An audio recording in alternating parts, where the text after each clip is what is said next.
Yo, what's going on, everybody? So, I wanted to hop on here tonight and tell you guys some more Mike stories as promised. Now, if you haven't seen the first video, I highly recommend going to check that out so you have the context. I'll link it in the description below. But if you don't want to do that, just know me and Mike, we were coworkers. He was an older guy I used to work with all the time. I worked with him at an irrigation company, and we would just go around house to house, building to building, doing service calls. Something breaks, me and him would come and fix it. This company was actually super busy, so if you had time between calls, you were always supposed to call the office and see if you could pick something up in the area. Also, you would check in to make sure the other service techs, their day was on schedule and nobody needed any help. But Mike would never do this, but he also constantly complained if they weren't giving him enough hours. He'd be like, "How the fuck am I supposed to afford all these crickets for Rosie if they're not getting me any hours? I'm not making any cheddar." He would always say that, right? But then if he had a really long day, like multiple long days in a row, he'd be like, "Oh my fucking god, they're working me to the bone. How am I going to make it to the pet store before they close at 5?" He was always bitching he could either not afford the crickets or never make it to the pet store. Also, the boss's wife who ran the office, she would, call us, check in how our day was going, give us more calls. She would just call Mike because she knew he was never going to check in. So we'd be driving along or like taking a break, and his phone would ring with the name Tina. That was her name. And Mike would be like, "Oh my god, no, not Tina. What the fuck does this bitch want?" And then he would pick it up and immediately switch up, being like, "Hey, Tina, how's it going? How's your day?" "Oh, okay. Yep, no problem." Then he would hang up. "The fucking bitch just gave us another call." One time, me and Mike picked up this call, and I knew I had been here a couple times, right? I knew this place was kind of a pain in the ass. It was a big building, and the super working here would like follow you around and constantly check in on things. He was kind of a pain to deal with. Well, Tina calls, gives us this thing. Mike hangs up. He's all pissed, and he's like, "You're not gonna fucking believe it. This bitch is sending us to Egors." Now, I didn't know the super's name, and I don't think Mike did either. He was just a Russian guy, so I'm pretty sure Mike just pulled that name out of his ass. But he's like, "Buddy, this guy is a fucking weapon. Watch out." And then we get there. Igor's like walking us around this building, right? Being like, "This'll need to correcting. This needs to be fixed. This over here." And Mike's like, "Oh, okay. Uh-huh. Yep. No problem. We'll get right on that." And then he would like look over his shoulder back at me and shake his head no, like, "Yeah, fuck that shit." And we didn't ever end up doing anything for Igor. Of course, in classic Mike fashion, we just bailed without doing anything. The calls Mike were given were the worst of the worst. All the higher ups, the people who ran the company, the boss and his wife, obviously they didn't trust him. They knew he sucked at his job. So they would send him to like the industrial buildings, the condos, the strip malls. The systems would be like 20 years old, everything would be destroyed. And if you messed something up, it didn't really matter because nobody was going to be paying attention. It wasn't like a multi-million-dollar home where all the other guys were going. But somehow Mike had convinced himself that these were the best of the best calls. He would say things like, "The boss sends me to all the important calls because that's where all the cheddar is. Yeah." He thought these were like the money makers, right? But he couldn't be more wrong. These were like the lowest value calls you could get. We would be walking around these buildings and I would see sprinklers that were twice my age. I'd be like, "Oh my God, Mike, look at that thing." And it would be massive, right? And he'd be like, "Oh my God, buddy, that's a relic." Speaking of old and terrible, they gave Mike probably the worst van they could find. They gave him like an old Ford Transit van from the 80s. I mean, this thing still had the crank windows, right? Mike would always like he could whip that window down in a millisecond. His arm would move faster than my eyes could keep up with it, and then he would hork the dirtiest loogie right out the window, right? He would nail a car in oncoming and go, "Ha! Jackpot!" He literally would spit on cars as they were coming by. Wild. But this was obviously like the nicest vehicle Mike had ever owned, and he was always trying to flex it like everything else, right? So he'd be like, "Uh-huh, check it out, buddy.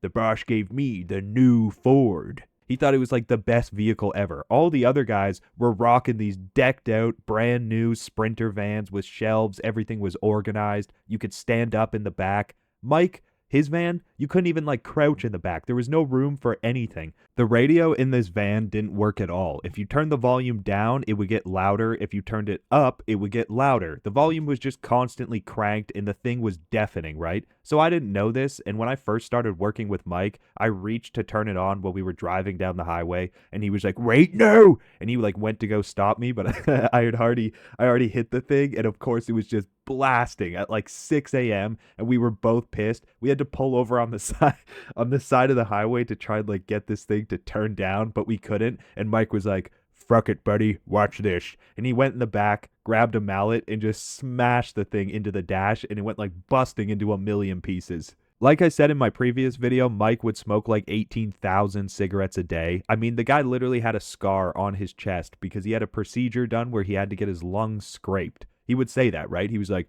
"Best head rush I ever had in my life was right after I got my lungs scraped."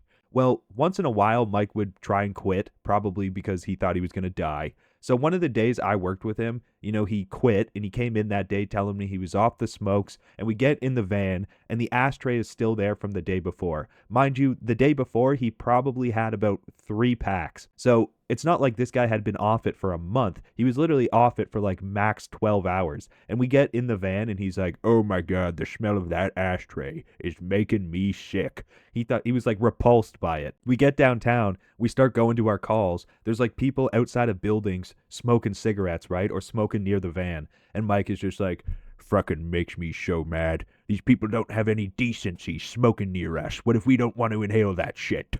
And he's talking like he hasn't been smoking for like 80 years. He also had a vape, right? He was like one of the early adopters of those massive box mod vapes. And he would smoke cigarettes. He never used it, but he would still buy vape juice. And I was always like, "What are we stopping for vape juice for, dude? Like you don't even use it, right?" He's like, "I don't use the vape, but I'm going to tell you a little secret." He would go home and he would always talk about this big bong he had, right? He was like, "Yeah, it's a fucking 4-footer." And he would sit way up high on this chair and call his roommate in, "Light the fucker up." But he would put vape juice on his bowls. And I was like, "Oh my God." I was like, "Dude, you can't do that." And he was like, "What? Why? It tastes awesome. You got to try it." The roommate that Mike would smoke weed with, his name was Alex, and we also worked with him, right? So these guys would come into work. There was always drama. There was always beef. One or the other owed the other one money, and they were always behind on rent. I can't count how many times these guys got evicted. But Alex also smoked an insane amount of darts, right? So his teeth were all messed up, and one of his top middle tooth was just like completely black. It was a dead tooth. He never got it treated. He didn't have the money or the care. And anytime Mike was pissed at him, he'd always be like, "Hey, Captain Blacktooth, come over here for a minute." Just like the best nickname ever, right? Mike treated Alex like shit, like he was like his sidekick, right? Anytime his van was a mess or all the nozzle boxes, the nozzles that would go into the sprinklers, there was hundreds of them. If that would spill and go everywhere, he was always like, "Don't worry about it, buddy. It's no big deal. I'll get my fucking bitch Alex. I'll give him a little bit of weed tonight and he'll deal with it." He was always pawning off the chores to Alex by like bribing him with a tiny bit of weed. They also lived with a third roommate that Mike would always call Alex's street brother, Jordan.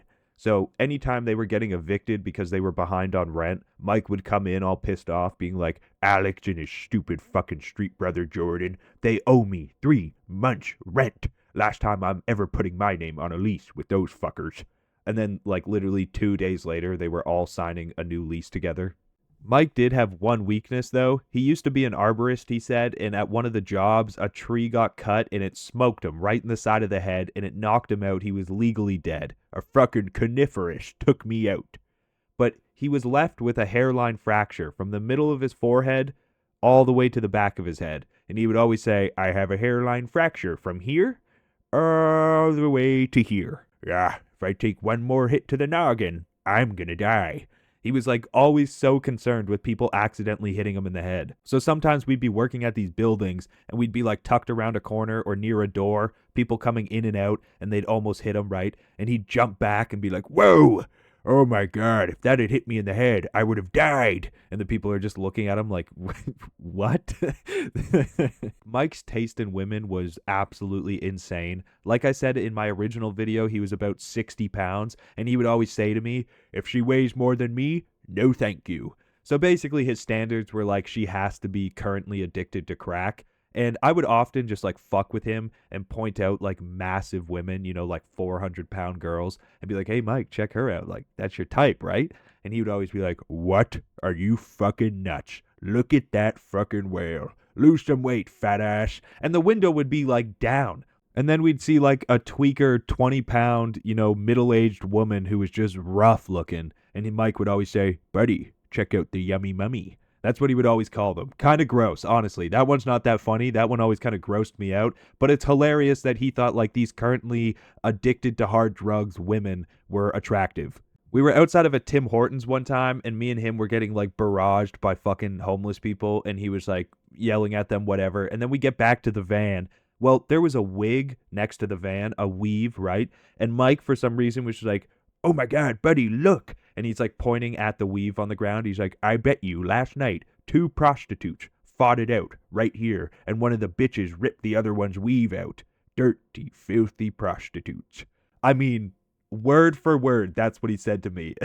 I mean, it had me stunned. I didn't say anything. I was like, what the fuck, Mike? Mike also had the most typical white trash tattoos you can think of. Like on one of his forearms, he just had a massive anchor. And then on the other one, it was like a heart with a girl's name and it said Tammy, which was his old ex-wife, right? And he would always chirp her like, fucking Tammy, that stupid bitch took everything from me. And the reason Tammy and him broke up is wild. He claims that he was upstairs playing like mobile games because Mike loved to play mobile games. Like I said in my last video, he got fired from one of his jobs because he got caught just playing games on the phone. So anyways, he was upstairs like lying in his bed, smoking darts, playing a mobile game, and he came downstairs into the living room. My best friend Moose was fucking Tammy on the carpet in my living room while I was upstairs playing games.